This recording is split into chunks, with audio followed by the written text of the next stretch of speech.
So now let us learn few facts about William Blake.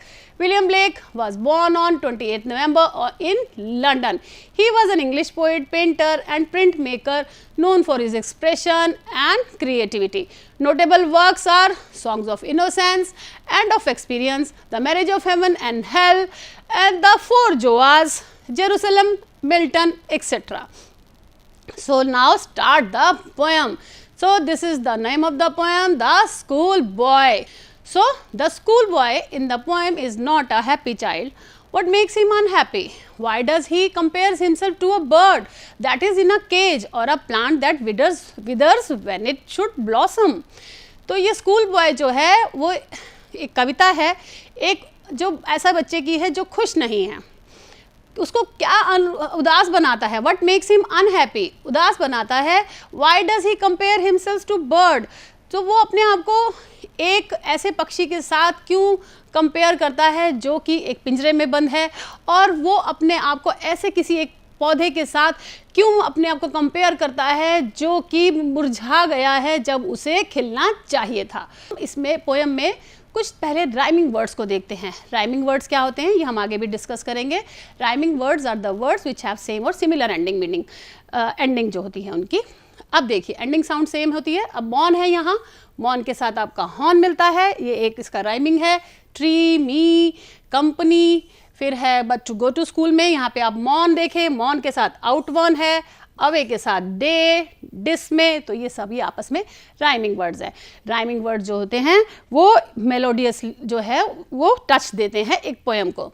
अब इसमें भी देखिए, इसमें है joy, annoy, sing, wing, spring, ऐसे ही nipped, stripped, away, day, dismay, ये सब हमारे राइमिंग वर्ड्स हैं.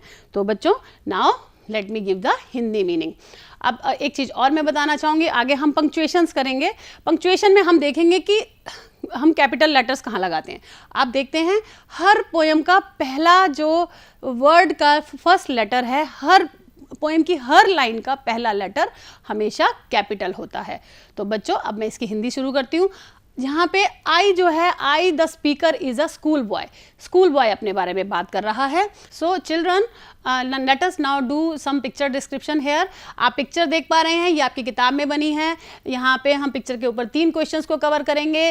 Who is in the picture, what is he doing and where is the setting. इस पिक्चर में कौन है? इस पिक्चर में एक लड़का है, स्कूल बॉय दिख रहा है. वो कहाँ पर है? वह एक स्कूल में लग रहा है क्योंकि उसने यूनिफॉर्म पहनी हुई है. एंड वो क्या कर रहा है? वो थोड़ा सा सोच रहा है, वो थोड़ा उदास दिख रहा है ना बच्चों. तो हम इससे गेस कर सकते हैं कि हमारी पोएम जो है वो स्कूल बॉय के ऊपर है. So now let us do line by line Hindi meaning. I love to rise in a summer morn. Summer गर्मियाँ, और मॉर्न मतलब मॉर्निंग. वो कहता है मैं बहुत खुश होता हूँ समर मॉर्निंग में उठने के लिए. When the bird sing on every tree, जब हर पेड़ के ऊपर चिड़िया गाती है. The distant huntsman winds his horn, जब डिस्टेंट माने दूर, हंट्समैन माने शिकारी, दूर शिकारी कहीं अपना हॉर्न बजाते हैं. एंड द स्काईलार्क, स्काईलार्क एक बर्ड है, सिंग्स विद मी, मेरे साथ गाना गाती है. ओ व्हाट स्वीट कंपनी, वो इतना खुश है कि ये कंपनी कितनी स्वीट है. But to go to school in a summer morn, summer morning में उसे जब स्कूल जाना पड़ता है तो it dries all joy away. ये मेरी सारी जो है वो खुशियों को ड्राई कर देता है, यानी मेरी एक्साइटमेंट को ख़त्म कर देता है, मेरी सारी खुशियाँ ख़त्म हो जाती हैं. Under a cruel eye outworn, outworn मतलब टायर्ड, अ क्रूअल आई मतलब सुपरविजन, स्ट्रिक्ट सुपरविजन. यहाँ पे teacher have been given a cruel identity. तो जब वो सुपरविजन में होता है टीचर्स की, स्ट्रिक्ट सुपरविजन में होता है टीचर्स की, तो वो बहुत टायर्ड महसूस करता है, वो बोर्ड महसूस करता है. The little ones spend the day in saying and डिस्मे, because children, the school hours are too long for a small child when they have to spend all the day in school, so they are not able to focus for so many long hours. तो वो यहाँ पे कहता है कि जब छोटे बच्चे सारा दिन विद्यालय में बिताते हैं तो because they are under the supervision of teachers, तो they can't do anything on their will, वो अपने आप से कुछ नहीं कर सकते हैं. सो इन साइंग एंड डिस्मे, तो वो बेचैन हो जाते हैं. डिस्मे मैंने बेचैन होना, इन साइंग मतलब वो आहें भरते हैं. Next is how can the bird that is born for joy sit in a cage and sing. अब यहाँ पे now the school boy has wide open his thoughts he says, अब वो अपने आप को एक पिंजरे में बंद पक्षी के साथ कंपेयर करता है। वो कहता है कि जो एक बर्ड है, birds are free to fly, वो फ्री फ्लाई करने के लिए वो फ्री होते हैं, और freedom is everything, nobody can survive under slavery, और हर व्यक्ति जो है वो फ्रीडम चाहता है। तो वो कहता है कि वो अपने आप को एक पिंजरे में बंद पक्षी की तरह साथ कंपेयर करते हुए कहता है कि जब वो पक्षी भी, जब वो, क्योंकि वो पिंजरे में बंद है, वो खुशियाँ नहीं पा सकता, और वो कैसे गा सकता है जब वो पिंजरे में बंद है, बिकॉज अब वो उड़ भी नहीं सकता है। How can a child when fears annoy, वो कहता है कि जो पक्षी हैं they are very fun loving and cheerful, ऐसे ही बच्चे भी वो फन लविंग और चेयरफुल होते हैं, बट व्हेन दे फियर, जब उनको फियर लगता है और जब उनके ऊपर बर्डन ऑफ एक्सपेक्टेशंस होता है टीचर्स का, तो वो but drupe his tender wing, वो भी, ड्रूप का मतलब होता है नीचे झुकाना, वो भी पक्षियों की तरह अपने पैरों को नीचे झुका लेते हैं, अपनी इमेजिनेशन की उड़ान को रोक देते हैं, वो अपने पंखों को नीचे झुका लेते हैं। And forget his youthful spring, और अपने जो हैं वो चाइल्डहुड को, जो उनका यूथफुल माने चीयरफुल, जो चीयरफुल चाइल्डहुड है उसे वो भूल जाते हैं। O father and mother if birds are nipped and blossoms blown away, तो वो कहता है कि अब पहले वो ये कह रहा है कि मैं अपनी जो वो है क्रिएटिविटी, उसको आई कांट पुट फोर्थ, मैं उसे आगे नहीं ला पाता हूँ।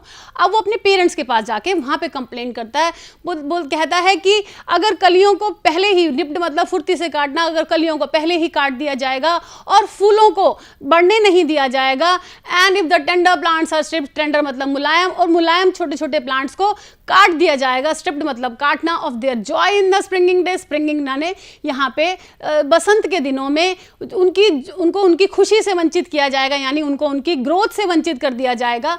सो by sorrow and cares dismay, by, तो यहाँ पे वो ये कहता है कि जो बच्चा है वो अपने आप को कंपेयर करता है उस प्लांट से जो खिलना चाहिए था, नहीं खिल पा रहा है। वो कहता है कि आप अगर मुझे स्ट्रिक्ट सुपरविजन में रखोगे, मैं अपने आप से कुछ नहीं कर पाऊंगा, तो मेरे जो बसंत के दिन हैं वो सौरो मतलब क्या नाम है, दुख में बदल जाएंगे, और डिस में जो है वो बेचैनी में बदल जाएंगे। तो मेरे जो बसंत के दिन हैं दुख और बेचैनी में बदल जाएंगे। सो कहता है how shall the summer arise in joy, वो कहता है कि समर जो है फिर वो खुशियों भरी कैसे होगी, कैसे नया समर का फ्रूट आएगा जब आपने पहले ही कलियां और फूलों को काट दिया है। ऐसे ही वो कहता है कि अगर आप मुझे मेरा चाइल्डहुड एंजॉय नहीं करने देंगे तो मैं आगे कैसे बढ़ पाऊंगा, मैं I will not be able to grow to fullness. So children, we must let our children grow like children. Theme of the poem is the sorrow of a schoolboy who becomes sad when he is asked to go to school, but he feels happy amidst nature, because he says कि मुझे nature में रहना है, nature can enrich me, I can be enriched by nature. So children, well, do you have the same perspective? क्या आपके भी यही विचार हैं? मेरे विचार में हर बच्चा अलग होता है, हर बच्चे के विचार अलग होते हैं, हर बच्चा अलग कुछ बनना चाहता है, एंड हर बच्चे को राइट है कि वो अपने पेरेंट्स के पास जाकर अपनी प्रॉब्लम्स शेयर करे। Every child has the right to share his problems with their parents. So children, well, this is fun, but I think learning is also important. Learning भी important है, because our parents want their children to become a good citizen. तो सभी अपने बच्चों को अच्छा नागरिक बनाना चाहते हैं, and knowledge only can take you to the heights of success, सिर्फ ज्ञान ही आपको सक्सेस की ऊंचाइयों तक ले जा सकता है, नथिंग एल्स विल डू, और कुछ नहीं ले जा सकता।